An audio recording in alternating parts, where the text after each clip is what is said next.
بسم الله الرحمن الرحيم مقعي ومصطفى علي haddii aynu midowno danteena garanno badeena barigeena uu nagu filan yahay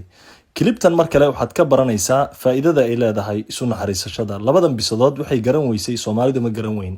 haddii inta yar aynu haysano qaybsano waxa xaqiiqa in dalkeena nabad aan ugu noolaanayno innagana wax isdeeqsin karno isku naxariisan karno waxaynu u baahannahay sida loo fakarayay si ka duwan in loo fakaro dalka iyo dadka loo naxo waxaan ugu filan wax walba aynu haysano inta lagu kala duwan yahay waxa ka badan intaynu ka midaysannahay waxaynu nahay dad isku afa isku diina isku dhaqana bisada kama aqli yarin ilaahay subhanahu wa ta'ala aqli xigmad buu nasiyay labada bisadood waxay garteen Soomaali weyn ma garan weynin dhiiga la daadinaya ilaahay caradiisa ayaa ka dhalanayso isu naxariisada waxa ka dhalanaysa naxariista ilaahay subhanahu wa ta'ala markay isku naxariisano rabbi ayaa noo naxariisanayo aynu u gargaarno kuwa mudan in loo gargaaro aynu isku naxariisano aynu gacnaha isqabsano